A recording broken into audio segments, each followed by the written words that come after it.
அந்த சொன்ன வெற்றிவேல் வீரவேல் போர் முழக்கம் எழுத்தினால தமிழன் அந்த வெற்றிவேல் வீரவேல் போர் முழக்கம் எழுப்பணும். ஒண்ணும் இல்ல, கீழடி ஒண்ணும் இல்லங்க, ஒண்ணும் இல்ல. சரஸ்வதி நாகரிகம் தான் பெருசு. அவன் பேசலாமா? அவன் இந்த மண்ணையே விதிக்க கூடாது. ரயில வந்தா ரயில புரட்டு, விமானத்துல வந்து விமான தரையிறங்க கூடாது, வண்டி கார்ல வந்தா காரை தூக்குவான். என் பிள்ளை ஊராம் பிள்ளைன்னு சொல்றான்னு ஒருத்தர் சொல்லுவானா? ராமகிருஷ்ணன் அவர் பாருங்க, அமர்நாத் ராமகிருஷ்ணன். அதை கவனிக்கலாம். அமர்நாத் ராமகிருஷ்ணன் சிவன் விஷ்ணு ஒன்னா சேர்ந்து இங்க வந்துட்டாங்க மதுரைக்கு. இன்னொரு திருவிளையாடல் நடத்துறதுக்கு. என்ன திருவிளையாடல்? இந்துத்துவால வந்து soft Hindutva, hard core Hindutva அப்படின்னு ஒரு வார்த்தை சொல்லுவாங்க.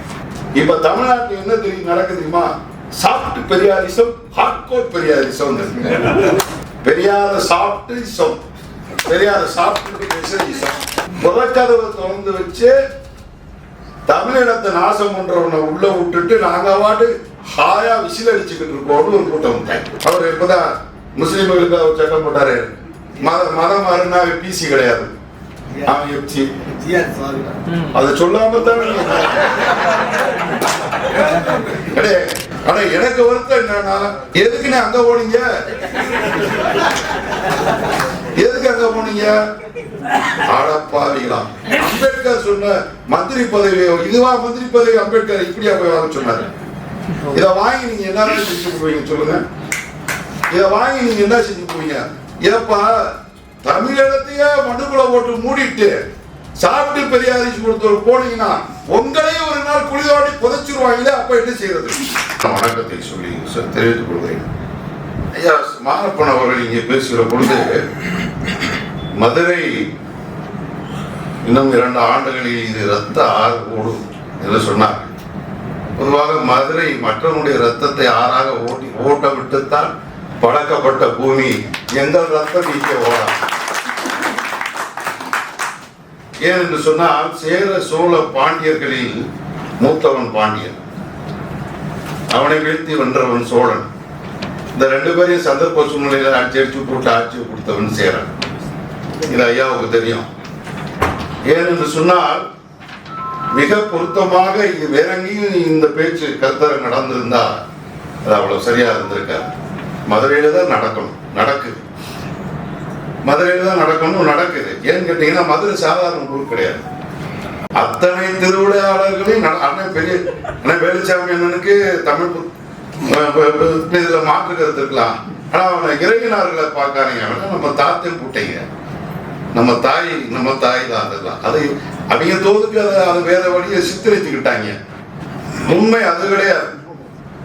ஏன்னா 3 தனங்களோடு 3 மார்பகங்களோடு பிறந்து கண்டெடுக்கப்பட்டு வளர்க்கப்பட்டு அவள் பெண் என்பதை மறந்து ஒரு ஆண் புரிய வீரத்தோடு வாழ்ந்து இமயமலை சென்று அங்கே மீன் கொடியை பறக்க விட்டு அங்க வடக்க இருந்த ஒருத்தனை கல்யாணம் முடிச்சுக்கிட்டு வந்தாங்க. வடக்க வேற யாரும் இல்லை, அங்க வரைக்கும் தமிழன் இருந்தா. அங்க ஒரு தமிழ் தலைவனை கல்யாணம் அவளை கூட்டிட்டு வந்து இங்க வச்சு கல்யாணம் முடிச்சவங்க அந்த தமிழ் மீனாட்சி. அப்படிப்பட்ட மதுரை. அது மட்டும் இல்ல, சிலம்பை உடைத்து நீதி கேட்டு நெடுஞ்செழியனை கொற்றத்திற்கு அந்த தவறை சுட்டிக்காட்டி மதுரையை எரித்து சிலப்பதிகாரமாக இன்றும் வாழ்ந்து கொண்டிருக்கிற மாபெரும் தமிழ் காப்பியத்திற்கு அடித்தளம் இட்டது இந்த மதுரை. கவுந்தியடிகளை பார்த்திருக்கிறோம், கண்ணகியை பார்த்திருக்கிறோம், கொலையுண்ட கோவலனை பார்த்தது இந்த மதுரை. அத போல என்ன பாட்டி பழம் சுடுதா? சுடாத பழம் வேணுமான்னு தமிழுக்கு தலைவன். உலகத்துல எந்த மொழிக்கும் கடவுள் தலைவனாக இருந்ததில்லை. என் தாய்மொழி தமிழுக்கு மட்டும்தான் இறைவனே தலைவனாக இருந்த ஊர். அது நடந்தது இங்கேதான். அப்படிப்பட்ட மதுரையில இது நடக்குதுன்னா இது வேற ஒண்ணும் இல்ல. பாரதியார் சொன்ன போது, அக்கினி குஞ்சொண்டு கண்டேன், அதை காற்றிலை பொந்திலை வைத்தேன், வெந்து தணிந்தது காடுங்கிற மாதிரி அந்த காட்டில் இருக்கிற பொந்துதான் மதுரை. மே 17 குச்சியை ஒதுக்கி உள்ள வச்சிருக்கு. இது தமிழ்நாட்டில் பிடிக்கிற இந்த நெருப்பு காஷ்மீரத்தின் எல்லை வரைக்கும் கண்ணன் அகண்ட பாரதமா, அகண்ட தமிழகமா. இதுதான் ஐயா மாரப்பன் சொன்னதனுடைய அடிப்படை. இப்ப மரபணு சோதனைகள்லாம் நடத்திட்டு ஐயா விருமாண்டி ஐயா தயவுசெய்து பேசாதீங்க. மரபணு சோதனைகள்லாம் நடந்துட்டு நம்ம ஐயா விருமாண்டியினுடைய மரபணுக்களை பார்த்து 60,000 வருஷத்துக்கு முன்னாடி ஆப்பிரிக்கா கண்டத்திலிருந்து இங்க வந்தான் இந்த மனுஷன்னு சொல்றான். அதே போல பல மனிதர்களை இந்தியா முழுவதும் ஆய்வு பண்ணி வரும்போது தமிழ்நாட்டில் இருக்கக்கூடிய தமிழனுக்கு தான் மனித குலத்தினுடைய பூர்வீக மரபணு இருக்கு அப்படிங்கிற பதிவு அறிவுபூர்வமா வந்துட்டு. அப்புறம் 30, 60 வந்தா 30 வந்தா வந்தவே திருப்பி மறுபடியும் ஆப்பிரிக்காவுக்கு போய் போனான். அவன் திருப்பி வந்தான் வந்தான்னு நிறைய மரபணு சோதனை இருக்கு. நான் கூட என் மரபணுவை சோதித்துக் கொள்ளணும்னு ரொம்ப ஆர்வப்பட்டேன். அதுக்கு பல பேரை தொடர்பு கொண்டேன். ஏன்னா நான் தமிழன், நான் சாதாரண தமிழ் இல்ல, அந்த கீழடி இருக்கிற பானையோடு எனக்குரியது, அந்த கீழனுடைய சின்ன எனக்குரியது. நான் அந்த பானையோடு செஞ்சவனுடைய வம்சம் வழி. அதுக்காக நான் வேற அடிப்படையில் பேசல. தமிழர்கள் 5 குறிஞ்சி, முல்லை, மருதம், நெய்தல், பாலை. உங்க அண்ணன் பூமிநாதன் நான் அண்ணன் தம்பிங்க, சரிங்களா? எப்படி பேசிக் கலர்ஸ் 3 சொல்லுவான், சிவப்பு, மஞ்சள், வெள்ளை 3 கலர் இருக்கு, முழு சிவப்பு, வெள்ளை 3 கலர் இருக்கு மாதிரி ஆதி தமிழ் குடிகள் ஒரு 5, அவற்றின் கலப்புகளால் தொடர்ந்து வந்தது தமிழ் குடிகள் என்பதுதான் மரபு. அதுதான் தொல்காப்பியம் சொல்லுது. ஏன் இதை சொல்றேன்னா, இந்த கண்டம் 5 ஒன்னா ஒட்டி இருந்துச்சு. 5 கண்டங்களும் ஒன்றாக உண்டு ஒரே நிலப்பரப்பா இருந்துச்சு. அது உடைந்து டெக்டானிக் பிளேட்டுகள் மோதிக்கொண்டு உடைந்து 5 பாகங்களாக பிரிந்து இன்னைக்கு 5 கண்டம் இருக்கு.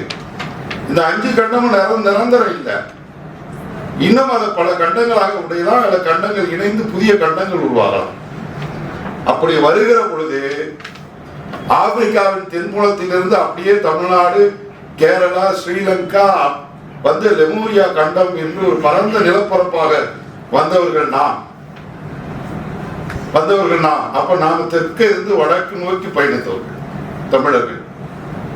புரியுதுங்களா? இந்தோ ஆரியன் லாங்குவேஜ் சொல்றான் பாருங்க. பார்ப்பனர்கள் பேசக்கூடிய அந்த கண்ணுக்கே தெரியாத சரஸ்வதி நதியை தேடி அதற்கு ஒரு வியாக்கியானம் எழுதி அதை ஒரு கதையாக திரித்து அதை ஒரு வரலாற்றாக மாற்றி குதிரை கறியை சமைத்து உண்டு கொண்டு கோமணம் கட்டி கொள்ளாமல் காட்டு மிராண்டிகளாக ஆடி பாடி தெரிந்து கொண்டிருந்த ஒரு கூட்டம் இருக்கு இல்லையா, அவர்கள் இன்றைக்கு வடக்கிலிருந்து தெற்கு நோக்கி வந்தவர்கள். நாம் தெற்கிருந்து வடக்கு நோக்கி வந்தவர்கள். வடக்கிலிருந்து வந்தவே அகண்ட பாரதம் படைப்போம் என்கிறான். அவன் இனிமேல் தான் படைக்க போறான். நாங்கள் ஏற்கனவே அகண்ட தமிழகத்தை உலகம் முழுவதும் படைத்த சமுதாயம் தமிழ் சமுதாயம்.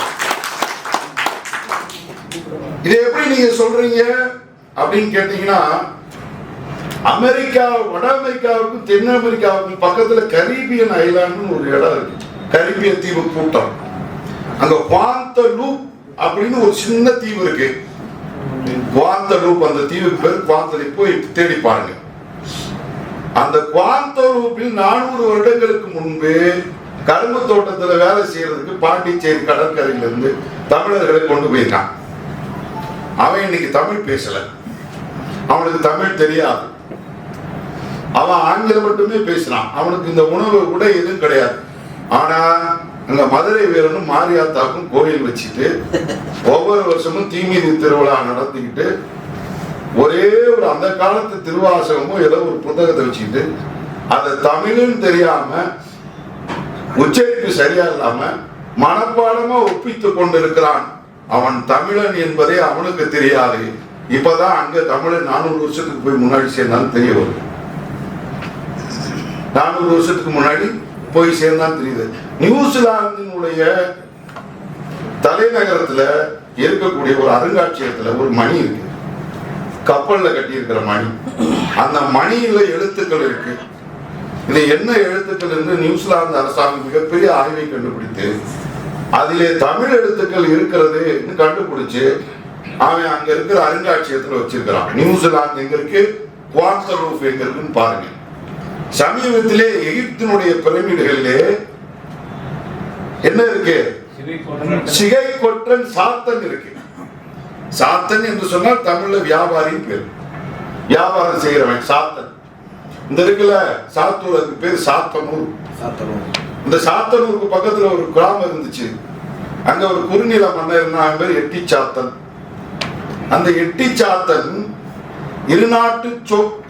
இருஞ்சோ நாட்டு கிழவன். அவனுக்கு பேர் இருஞ்சோ நாட்டு கிழவன். இடுப்பைக்குடி கிழவன் தான் இருஞ்சோ நாட்டு கிழவன். இந்த இருக்கு நம்ம திருமலை நாயக்கர் மகால்ல போனீங்கன்னா நீங்க இந்த ஐயா நாங்க அரசியல்வாதி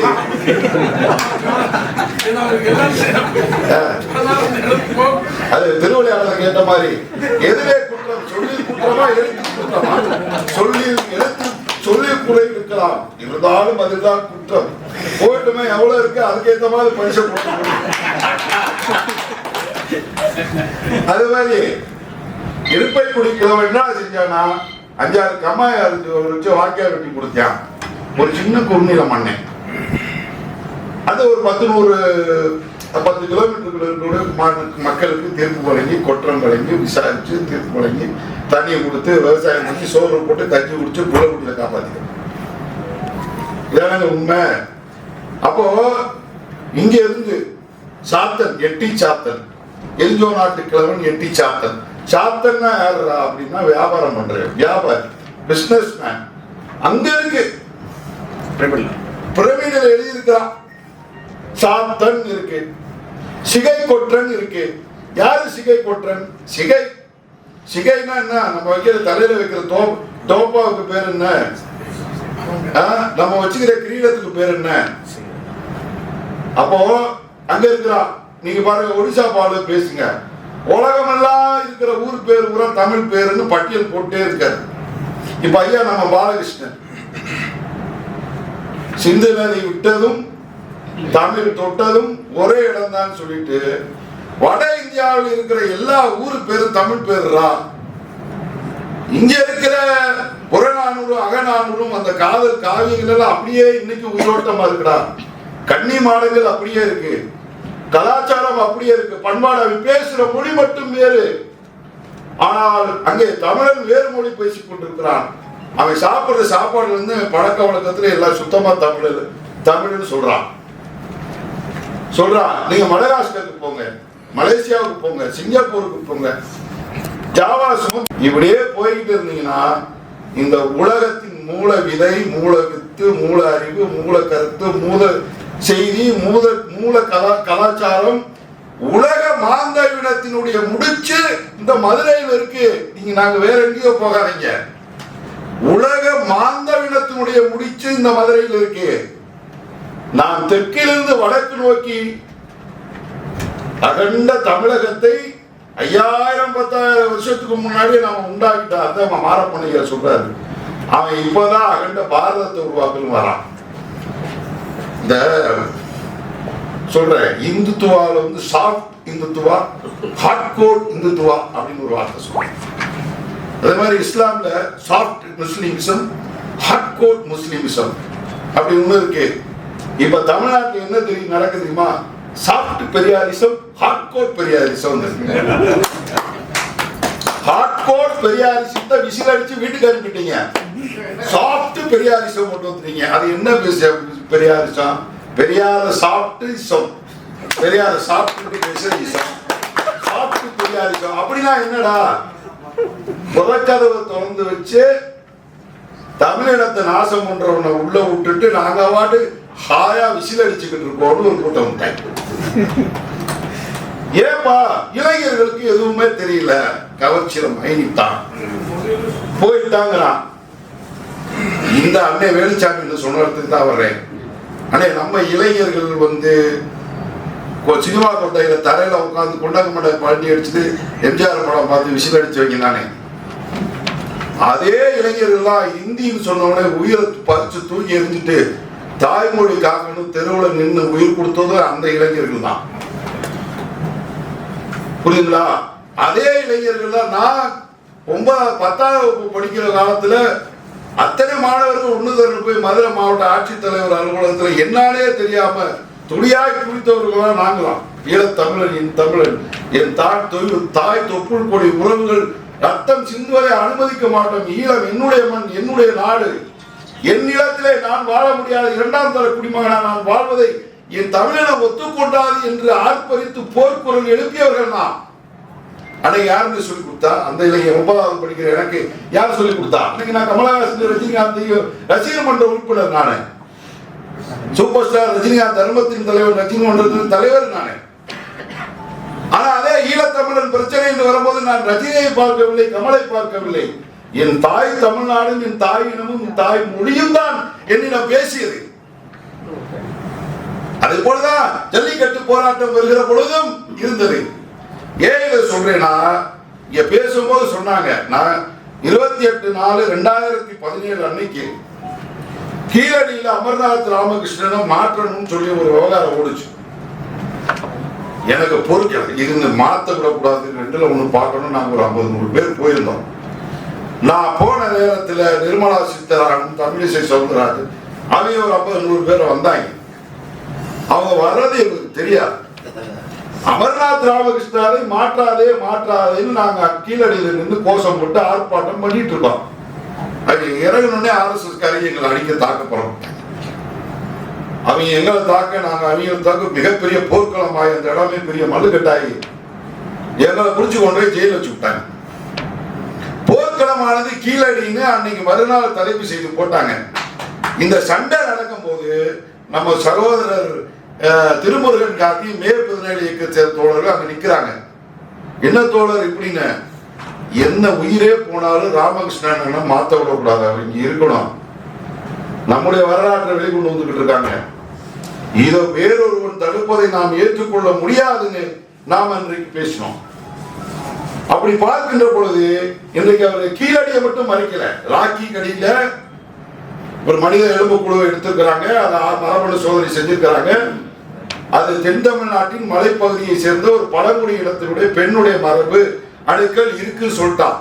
இன்றைக்கு வரைக்கும் ராக்கி கடி உண்மையே வெளியிட மாட்டேங்கிறாங்க. அமர்நாத் ராமகிருஷ்ணனுடைய 1, 2, 3 அறிக்கை வெளிவரல. ஆனால் சென்ற அரசில் முதலமைச்சராக இருந்த ஸ்டாலின் அவர்கள் அந்த அறிக்கை வெளியே வருவதாக மத்திய அரசு ஒப்புக்கொண்டிருக்கிறது பகிரங்கமா வெளியிட்டார். அந்த அறிக்கை வந்து விட்டதா இல்லையா என்று எங்களுக்கு இன்னும் தெரியல, இன்னும் வரல. அதே போல இந்த அகலாய்வு கிடைத்த தொல்பொருட்கள் ஆன்டிகுட்டிஸ் எல்லாம் கொண்டு போய் பெங்களூர்ல வச்சுக்கிட்டு தர மாட்டேன்ட்டான். அப்புறம் அதுக்கு வழக்கு போட்டோம், அது உயர் நீதிமன்றத்தில் பேசினோம், அதை சென்னைக்கு மாத்தினாங்க. எல்லாம் சரி, இப்ப அடுக்கடுக்கா வந்துட்டு இருக்கேன். இப்ப அடுக்கடுக்கா நம்ம கீழடியே கொஞ்சமா வெளியே கொண்டு வந்துட்டோம். கைபர் போலன் கணவாயை பத்தி நம்ம பேச ஆரம்பிக்கும் போது பேசினாங்க, அந்த தமிழ் பித்தன் பேசினான்னு நினைக்கிறேன். கைபர் போலன் கணவாயை பேச ஆரம்பிச்சீங்க. ஆனா ஸ்டெப்பி புல்வெளிகள் காஸ்பியன் கடலை ஒட்டி இருக்கு. காஸ்பியன் கரிபியன் சீனுடைய வடகிழக்கு மூலையில் இருக்கக்கூடிய ஸ்டெப்பி புல்வெளிகள் இருந்து ஆடு மாடுகளை விரட்டி கொண்டு இங்க வந்தவன். ராகுல் சங்கீத்யாவினுடைய வால்காட்டுக்கு அங்கே படிச்சீங்கன்னா நமக்கு தெளிவா அந்த பிக்சரைசேஷன் இருக்கு. அப்படி ஆடு மாடுகளை மேய்த்து கொண்டு வந்தவர்கள் அவர்கள் வருகிற பொழுதே மொஹஞ்சதாரோ ஹரப்பாவில் இருந்தவர்கள் நாம.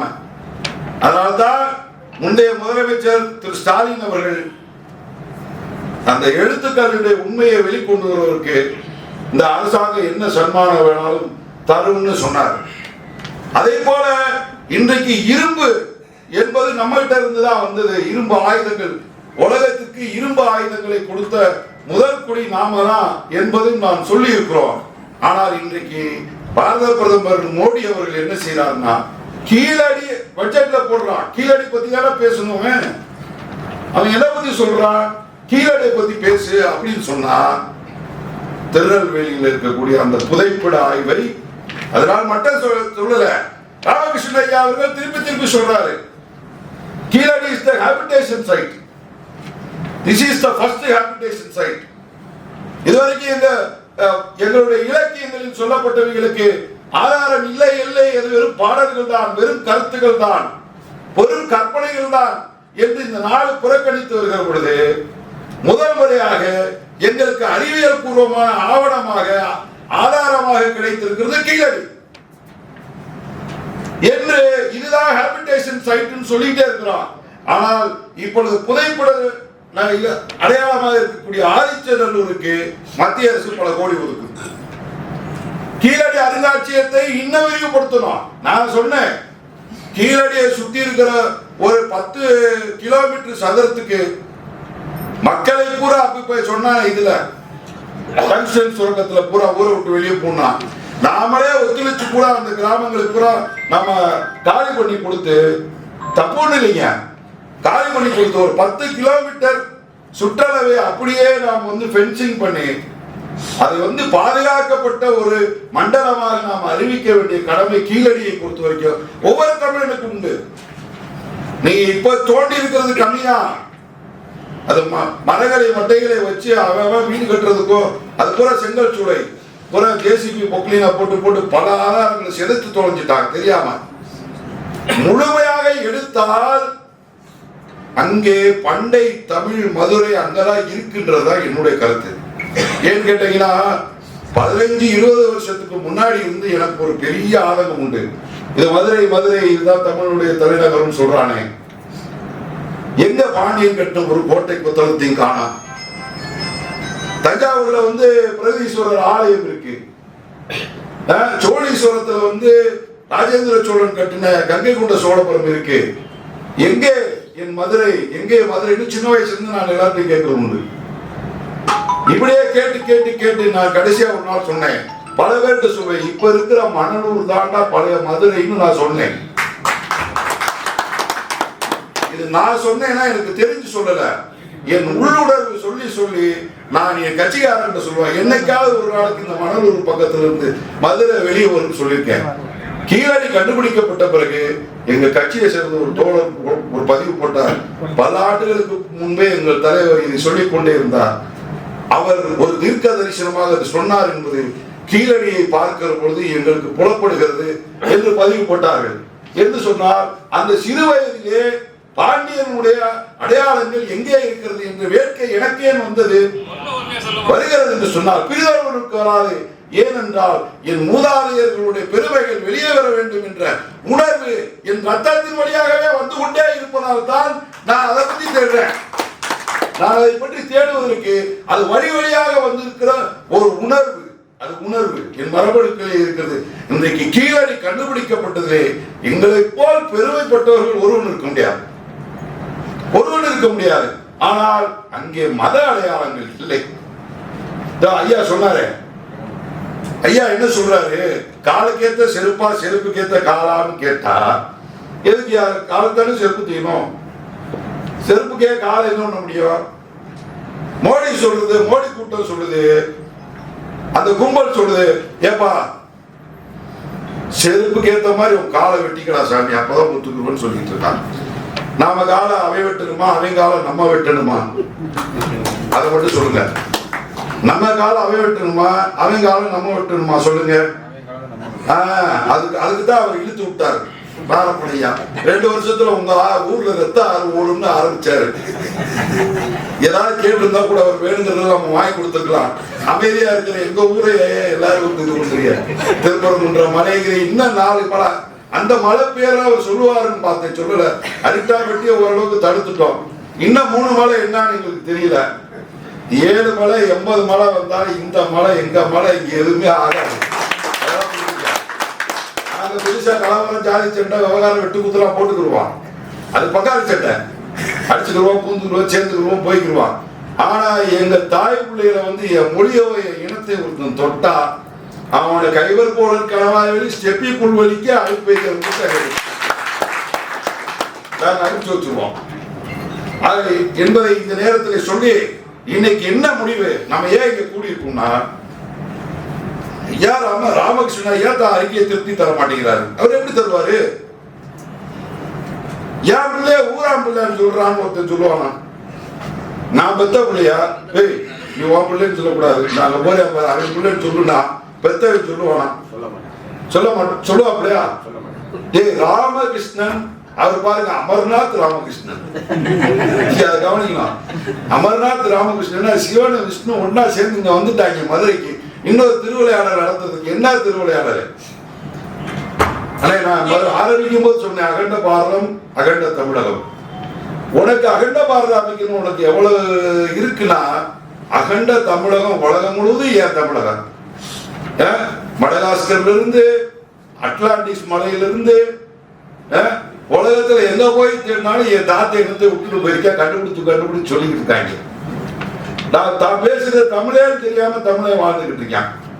நான் இன்னைக்கு நம்ம இவர் தோழர் வந்திருந்தாங்க திருமுருகன் காந்திட்ட சொல்லணும், 5வது தமிழ் சங்கம் 3 தமிழ் சங்கம் இருந்துச்சுங்க. பாண்டித்துறை தேவர் ஐயா 4வது தமிழ் சங்கம் பண்ணாரு. இப்போ ஒன்னே ஒண்ணு சொல்றீங்க, தமிழினம் தலைநிக்கணும்னா தமிழன் சாதிகளை முதல் விட்டு ஒழிக்கணும். நீ இதுக்கு தீர்வுலாம் வேலைக்கே இல்லை. தமிழன் சாதிகளை விட்டுணும். புரியுதுங்களா? தமிழ் சாதி சாதி கடந்து தமிழனாய் ஒருங்கிணைந்து சும்மா போராட்டத்துக்கு சேர்றது அப்புறம் போயிடுறது இல்லைங்க.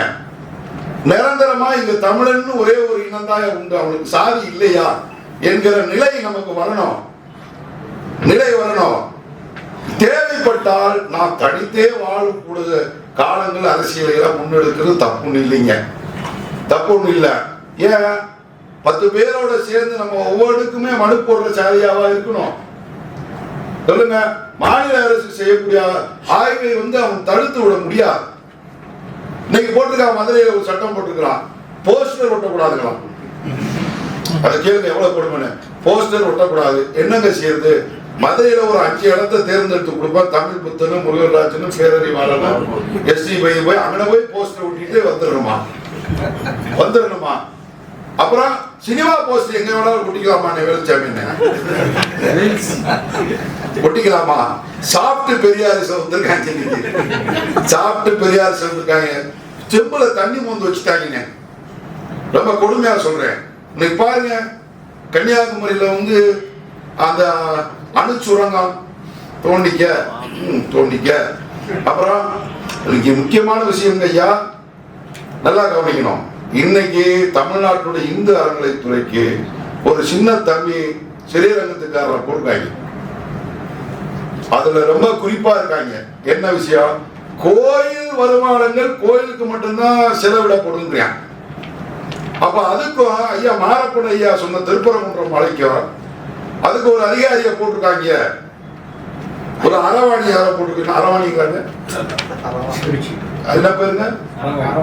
அரவாணியான்னு தெரியல, ஒரு அரவாணி. அப்ப இவங்க எல்லாம் அந்த கனெக்ஷன் புள்ளிய கனெக்ட் பண்ணிட்டாங்க. அவன் நீ அதிகாரியா இருந்துக்கோ, ஏய் தம்பி சாப்பிட்டு பெரியாரிசா நீ ஒருத்தனை தூக்கி எங்காவே போட்டுரு, டேய் நீ கோயில பூரா கட்டுப்படுத்திக்கோ. நாங்க திருப்பரங்குன்றம் மலைக்கு ரப்பர் ஸ்டாம்ப் குத்துறதுக்கு ஒரு சர்ச்சை வச்சிருக்கோம். சொல்றது புரியுங்களா? இந்த இதுல கிரிக்கெட் விளையாட நீ கல்லியில நின்றா, நீ டீப் கல்லியில மீடு போல அப்படியே போய் காதல போய் சாப்பிட்டு தேய்ச்சிருந்து இப்படி பந்து போடுறான். இவன் அடிச்சிருந்தா அங்க போக அவன் கேட்ச் பிடிச்சிட்டா இவன் அவுட் ஆயிடுறாங்க. அது மாதிரி அரவாணி நீ டெல்லி திருச்சியில வந்து இருந்துக்கோ, இல்லை சாப்பிட்டு பெரியார் இருக்காங்க போறோம். இவங்களை கூப்பிட்டு இவனை மந்திரியா போடு, இந்த சாதிக்காரனை போட்டுரு. அப்புறம் நீங்க சர்ச்சு அவர் இப்பதான் முஸ்லீம்களுக்கு அவர் சட்டம் போட்டாரு, மதம் மாறுனா பிசி கிடையாது, அவன் எப்சி. அதை சொல்லாம தான்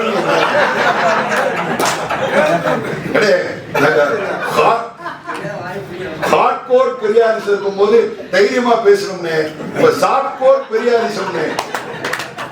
என்ன நீங்க வாட்டுக்கு பாவத்தை அடிதாராட்சி சும்மா பேசிக்கிறது தூக்கி உள்ள வச்சு விட்டாங்க. கண்ணை ஏவாவில சிங்கப்பூருக்கு அனுப்பிவிட்டாங்க. தலைவர் ஸ்டாலின் ஒரு 2 வாரம் நான் போறேன்டா லண்டனுக்கு போயிட்டாரு. அவங்களா வசதி உடச்சவ போயிட்டாங்க. எனக்கு பாஸ்போர்ட் கிடையாது, ஒண்ணும் கிடையாது. என்ன கூட்டு போய் எங்கேயாவது வச்சிருவாங்க. வச்சுட்டு அதுக்கு ஏதாவது ஒரு கதை 2 மந்திரி நாங்களாம் தூய்மையானவங்க, ஊழலே செய்ய மாட்டோம், நாங்க ஊழலை தொட மாட்டோம், பார்க்க மாட்டோம், பேர் கண்ணு கண்ணில் கூட ஊழல் பார்க்க மாட்டேன்னா தூத்துக்குடி கலெக்டர் போடுறதுக்கு 5 கோடி ரூபாய் வாங்கிட்டாங்க. தூத்துக்குடி கலெக்டர் போடுறதுக்கு மாவட்ட கலெக்டர் உட்கார்றதுக்கு அவன்கிட்ட 5 கோடி வாங்கியிருக்காங்க. பப்ளிக் ப்ராசிக்யூட்டர்ஸ் ஏபிபி போடுறதுக்கு 5 லட்சத்துல 50 லட்சம் பேசிட்டு இருக்காங்க. அந்த கேம் செட் பண்ணிட்டாங்க. என்ன அப்படின்னா பெரியார் திராவிடம் தமிழ் தேசியம் போதும் பாத்தீங்களா? அதே அதை அவன் உண்டாக்குன அந்த தீ திராவிடமா தமிழ் தேசியமான ஒரே சண்டை. இப்ப நீ திராவிடமும் பேச முடியாது, நீ தமிழ் தேசியம் பேச முடியாது. இப்ப என்ன தேசியம் பேசிக்கிட்டு இருக்கியாவே? எப்ப நாங்க இணக்கமா இருந்துக்குருவோம். மத்திய மாநில அரசு உறவு இணக்கமா தானே இருக்கணும், நாட்டு நலனுக்கு நல்லது தானே அப்படின்றியா? அப்படின்னா என்னப்பா அர்த்தம்? எப்ப பெரியாரு அம்பேத்கர் காமராஜர் படத்தளவுல இருப்பாங்க. நாங்க சமத்துவம், சமூக நீதி, சோசியலிசம், இடஒதுக்கீடு, சமூக நல்லிணக்கம், மத கலவரம் இல்லாத தமிழ்நாடு பேசுவான். ஆனா நீ வாட்டுக்க வா, கன்னியாகுமரியை தோண்டு, திருப்பரங்குன்றத்தை தூக்கு, என்ன வேணாலும் பண்ணு. ஆனா அதை பேச மாட்டிய என்ன அப்படின்னா மத்திய மாநில உறவு கரெக்டா இருக்கணும்ல. உடனே நிர்மலா சீதாராமன் தம்பி இப்பதான் விஜய் ஒழுங்கா பேசுறான், இந்த தம்பி கேட்கறதெல்லாம் நாங்க கொடுத்துருவோம், இணக்கமா இருக்கோன்றாங்க. ஆனா எனக்கு வருத்தம் என்னன்னா, எப்ப அண்ணன் வெளிச்சாமி இனே எதுக்குன்னு அங்க போனீங்க? எதுக்கு அங்க போனீங்க? அடப்பாவிகளா, அம்பேத்கர் சொன்ன மந்திரி பதவி இதுவா? மந்திரி பதவி அம்பேத்கர் இப்படியா போய் வாங்க சொன்னாரு? இத வாங்கி நீங்க என்ன செஞ்சு போவீங்க சொல்லுங்க? இத வாங்கி நீங்க என்ன செஞ்சு போவீங்க? ஏப்பா தமிழகத்தையே மண்ணுக்குள்ள போட்டு மூடிட்டு சாப்பிட்டு பெரியாரிச்சு கொடுத்து போனீங்கன்னா உங்களையும் ஒரு நாள் குளிதோடி புதைச்சிருவாங்களே. அப்ப என்ன செய்யறது? அப்ப என்ன செய்வீங்க? கொள்கை என்றால் கொள்கை, இனமா பணமா என்றால் இனம். என்ன நெஞ்சே குழந்து போனாலும் கூட அண்ணே நீ என்ன நீ எத்தனை வருஷம் நம்மளுக்கு துளி கூச்சி கிரிக்கெட் ஆட போறோம் ஒண்ணு இல்லைண்ணே. கடைசி வரைக்கும் நான் வந்து கீழடி சேலஞ்ச் சொல்லிட்டாங்க சகோதரன். ஏய் வாயா ரோட்டுக்கு அப்படின்னு கூப்பிட்டுறாப்ல. அதுக்கு எது கூப்பிட்டது? வாப்பா போராட்ட காலத்தை வடிவமைக்க வேண்டிய நேரம் வந்தாச்சு. எனக்கு ஆகச்சிறந்த மகிழ்ச்சியப்பா. சாப்பிட்டு பெரியாரிசத்தை எப்படா அசைக்க போறோம்னு நினைச்சோம். இந்த வெள்ளம் மட்டும் பெருக்கெடுத்து ஓடிச்சுன்னு வச்சுக்க, அவ்வளவுதான். இந்த விஷயத்துக்கு தெரியாம விசில் அடிச்சா பாரு, இவனை திருத்துறதுக்கு நம்ம எடுத்து சொல்லிலாம் திருத்த முடியாது. ஏன் கோயப்பா கீழடி தூக்க போறாங்கடா, 5 பேரை போட்டாங்க, இவங்க வர்றாங்கடா, கீழடி ஒன்னதுலேன்னு சொல்லி எழுதிட்டு போறாங்கடா, அவன் சொந்தம் கொண்டாட போறான்டா. ஐயாட்ட போய் மாரப்பன் ஐயாவை கூப்பிட்டு ஒரு 5 லட்சம் பேரை திரட்டி மாரப்பன் ஐயாவை வகுப்படுக்க சொல்லு, மாரப்பன் ஐயாவை வகுப்படுக்க சொல்லு. எப்படியெல்லாம் அவனுக்கு நம்ம வளைஞ்சு எப்படி வளையணும் குனியணும்னு உத்தரவு போட்டுக்கிட்டு இருக்கான். ஒண்ணும் இல்ல, கீழடி ஒண்ணும் இல்லைங்க, ஒண்ணும் இல்ல. சரஸ்வதி நாகரிகம் தான் பெருசு, ராமன் லட்சுமணன் தான் பெருசு, ராமாயணம் பெருசு, மகாபாரதம் பெருசு. என்னது பேன் இந்தியாவா? பேன் இந்தியாவை கட்டுறதுக்கு நீங்க எல்லாம் எங்களுக்கு நீ கண்ணு காணா ஓடி போடான்னு மிரட்டிக்கிட்டு இருக்கான். அதுக்கு ஒரு குழு வருது, அவன் இஷ்டத்துக்கு ஒண்ணு எழுதிட்டு இதுதான் இறுதி முடிவுன்னு சொல்ல போறான். அது உலகம் ஏத்துக்கணும்னு சொல்ல போறான். அவன் வந்துட முடியுமா? அவன் வரலாமா? அவன் ஆய்வு செய்யலாமா? அவன் எழுதலாமா? அவன் பேசலாமா? அவன் இந்த மண்ணையே விதிக்க கூடாது. ரயில வந்தா ரயில புரட்டு, விமானத்துல வந்து விமான தரையிறங்க கூடாது, வண்டி கார்ல வந்தா காரை தூக்குவான். அந்த சொன்ன வெற்றிவேல் வீரவேல் போர் முழக்கம் எழுத்தினால தமிழன், அந்த வெற்றிவேல் வீரவேல் போர் முழக்கம் எழுப்பணும், போர்க்களம் ஆக்குவோம். கீழடியை விட்டு தர மாட்டோம். கீழடி என் தாய்மண், என் தாய், என்னுடைய உண்மை, என்னுடைய வரலாறு, என்னுடைய பூர்வீகம். நான் யார்? உலகத்தின் முதல் மனித கூட்டம் நானு. உலகத்துக்கே நான் தான் தாய் தந்தை. இந்த பெருமையை ஒருவன் கொண்டு போவதை விட்டுவிட்டால் நாம் தமிழர்களாக பிறந்ததில் எந்த பயனும் இல்லை, நாம் தமிழர்களாக வாழ்ந்ததில் எந்த பயனும் இல்லை, நாம் தமிழர் என்று சொல்லிக் கொள்வதிலே எந்த பயனும் இல்லை. தாய்மொழி காக்க, தாய் இனத்தை காக்க, தாய் நாட்டை காக்க நாம் கிளம்பியதை போல் தாய் நாட்டின் தாய் மொழியினுடைய பூர்வீக அடையாளங்களை கட்டி காப்பதற்கு இந்த மீண்டு விட வேண்டிய ஒரு காலம் வந்து விட்டது. அதற்கு நாங்கள் களத்தில் இருக்கிறோம். மக்கள் விடுதலை கட்சி அதில் முனைப்போடு இருக்கிறது என்று சொல்லி அனைவருக்கும் நன்றி சொல்லி விடைபெறுகிறேன்.